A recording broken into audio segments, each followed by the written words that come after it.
I did have a feeling for mass, form, and texture. And as a kid, in grade school and high school, I used to play a lot with like 5 or 6 blocks of modeling clay. And I put it together and made different kind of toys out of it, ships and planes.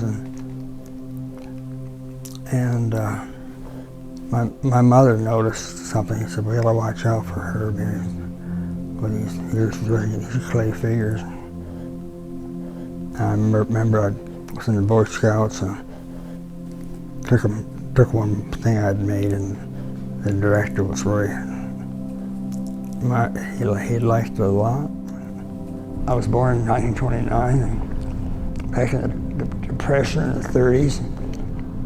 I can remember that quite vividly because I was a kid. And I remember, these 5 or 6 times, I remember men coming to the back door and asking for something to eat. My mother always gave them something to eat. My father had a clothing store, very successful. Employed 2 of my mother's brothers. Then when the crash hit, the store went bankrupt. And he had a little store with only him in it. Didn't do very well, but he made money and helped me go to college. And when I was a junior in high school, I decided I wanted to be an architect.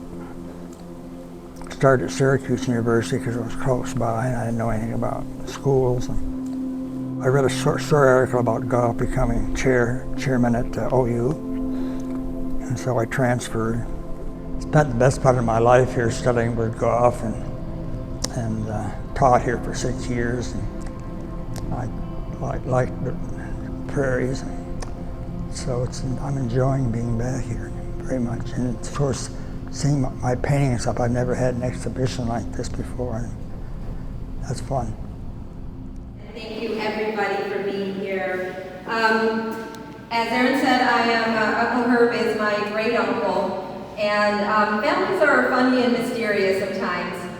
When I was 8 years old and decided to be an architect, I didn't know about the Prairie House. I didn't know very much about Herb Greene and his work. And it wasn't until I was in college in my first year, and it was a structures class, and the professor showed a slide of an example of wood construction, and up came the Prairie House. And he mentioned who did it, and I said, "Oh, that's Uncle Herb." And I thought, I think I should learn a little bit more about my Uncle Herb. Uncle Herb is 92, and he is my great uncle. We're separated by 2 generations, yet our lives have really come together. I think that a work of art, it can be a building, it can be a painting, always has something new to show you. And it seems like even to the artists themselves, they find something new. And it's not surprising because as I have learned through Uncle Herb's work, you can never experience the same thing twice. So even when you create something, it then will change later. You're always going to be seeing and feeling something different. So I'd seen a lot of the paintings in books and online, but when you see them in person, when it's on a big 5x8, it's totally different. And you can see the texture in the collage work, which is again what's echoed in a structure like this, where it's layer upon layer upon layer. And you'll look, I've been in this house hundreds of times, and every time I'm here I see something different. And that was the exact same thing with this artwork. You could look at it for a half hour, go have a glass of wine across the street and come back, and you almost see a different painting there. And the way he incorporates these historical images, whether it's Dorothea Lange or a snapshot of JFK or all these different disparate images in this dreamlike setting almost, it's exactly what you get in here. You get where that history creeps back into informing this otherworldly landscape that you find yourself in. Well, I think I started painting, I might have been out of college, I can't remember. But I was always interested in drawing. I did a lot of cartoons when I was in high school, published them in a high school paper. Enjoyed tremendously looking at photographs that moved me. Sometimes I'm interested in history. I was interested in like civil rights, and the struggle for that, and Anne Frank, that history of her diary, life, terribly important to me. What I find interesting about Herb Greene's work is his use of photographs is very intentional, and I find that very interesting. He uses photographs as historical testimonies of what happened at that time, and he often says how a photograph has a dual presence in time and space. So it meant something in the moment it was created, and in the moment the event was recorded, but also it has a new and sort of revamped or revalued value in the moment it is appreciated by the viewer. And so he's really sort of counting or cashing on this idea that the photograph will have an emotional impact on his viewers. He may modify the photograph slightly, he may blur the edges, paint over them, but he's still very much faithful in the ability of the photograph to communicate something. I feel that this also comes from his background in architecture, practicing architecture at a time in which images were being reevaluated as a didactic tool. And so there's sort of this general atmosphere in architecture, but also in art at the same time, of faith in photography, in the power of photographs. And I feel that he conveys that very well in his collage paintings. Herb Greene stands out among the American school architects for a number of reasons. He was widely known as one of Bruce Goff's best students, and Goff invites Herb back to OU to teach. And it's really Herb who carries on the American school ethos at the school after Goff leaves. What's great about Herb Greene is that he doesn't emulate Goff. There's no imitation of Goff here whatsoever. He really develops his own agenda as an independent architect, and that's what Goff would have wanted. No different architects should do the same kind of work. At that time, all the schools followed some particular architect, like Harvard had Gropus, and they were supposed to imitate his work. Mies van der Rohe at IIT had to imitate his work. And Goff was the exact opposite of that. My uncle, Jack Joyce, wanted to build a house, and he wanted I think he just wanted something very unique. And so he went to Herb Greene and asked him to build us a house for him. All the family lived here for a long time until they graduated out of college and stuff. And so, and like I said, my aunt and uncle, they lived in this house for a long time until they finally just weren't able to, health reasons, they moved to assisted living. It's just a shame she had to move to a town where they had hospitals and doctors. She didn't have good health. And the house being so remote, nobody lived in it. Being in a glorious space like this, it hurts to see it in this state because it's tragic. There's a lot of things missing here. You know, you see this empty chair, and there's a whole life that once lived here, and there's a whole life and lives that were behind the creation of this home that's gone. And it just lives in the building. But I see this chair and it's empty, and it's just very representative of what's happening, what has happened with the house. It's hard to see it like this. It's hard to see openings in the ceiling that allowed water to come in and begin to break this house down.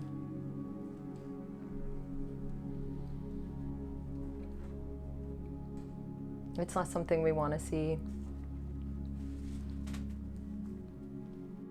Well, I think it's kind of sad. I think things are just meant to be that way sometimes, and it's sad that it's not, it's not perfect shape. but that's just kind of life, you know. And but it's still here, and that's nice. You know, I can still see it. Surprisingly, a lot of the plaster looks great. You know, as long as water doesn't get in, a building that's made like this can stay like this.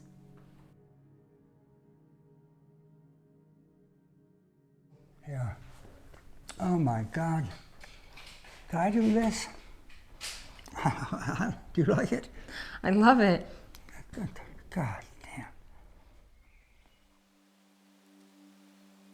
So Herb Greene developed this idea of collage thinking that kind of guided his philosophy both in architecture and in painting and collage. And really with this idea of collage, he's talking about the ways in which you could bring in memory or history into a design. And in some instances, he's particularly in his collages, he's actually bringing in historical references. He relies on collective memory, memory of events that are often traumatic. And so he incorporates images that sometimes can be difficult, but at the same time, the way he relates them to other photographs and to painted forms and shapes, the way he uses his creativity, his imagination to build these tableau-like canvases is also very reassuring. There's always a sense of hope that he communicates in his paintings, and so he's counting on his paintings to communicate, to discuss difficult topics, but at the same time to communicate hope for the future. Well, it's about the consciousness, like Stein said, a famous line, a rose is a rose is a rose. In reality, that can't be mere repetition, because the brain is so big, and billions of, God knows how many cells up there. So in reality, you can't bring it to the same meaning together in each different rose, each three roses. And that's what I liked, and that's what I felt about architecture or anything creative. I didn't think of myself much as a painter, but I'd take a picture of Lincoln or put it on a canvas and work around it.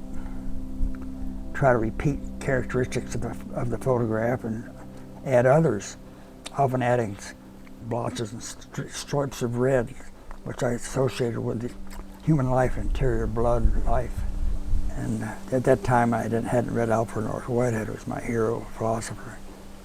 He explains how your thoughts and feelings can come together and become crescents, an idea for a house or painting or anything else.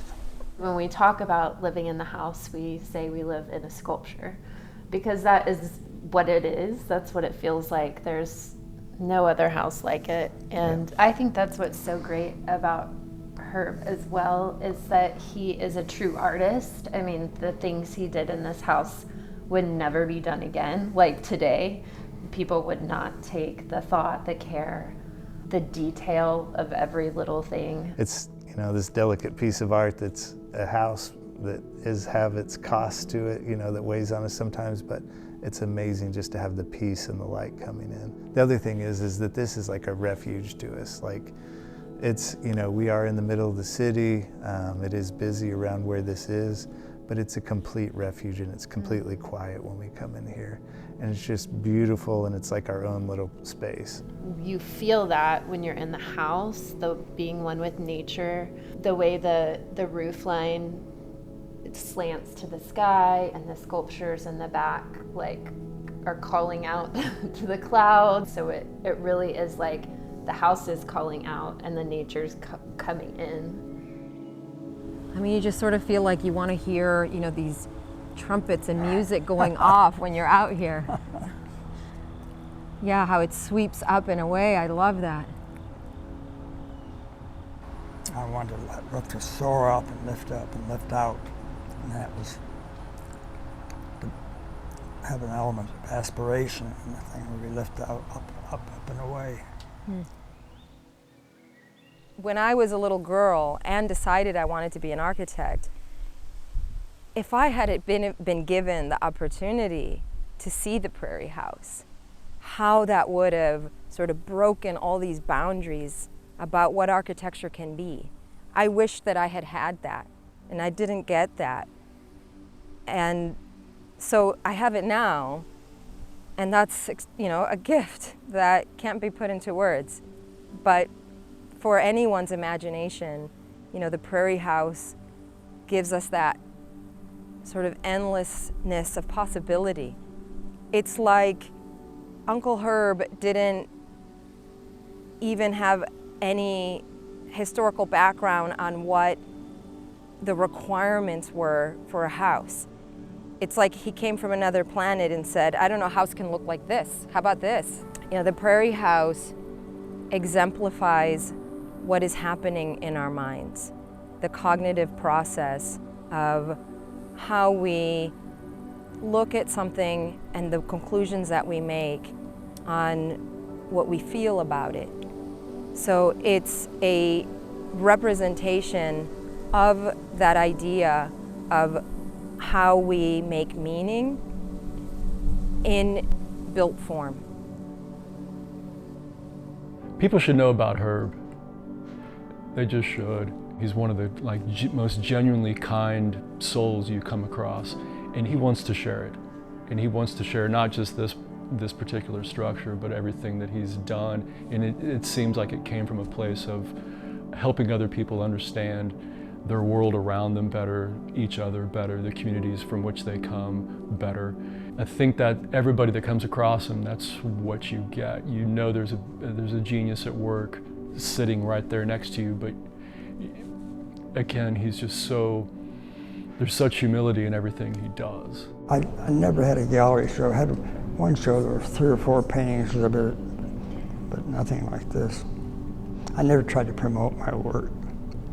I didn't think of myself as a good painter, but I liked the idea of the collage, you know, incorporating and then working around them. Just trying to get people to feel about the photographs.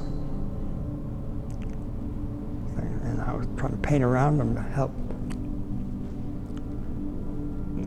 encourage them to feel about the photographs.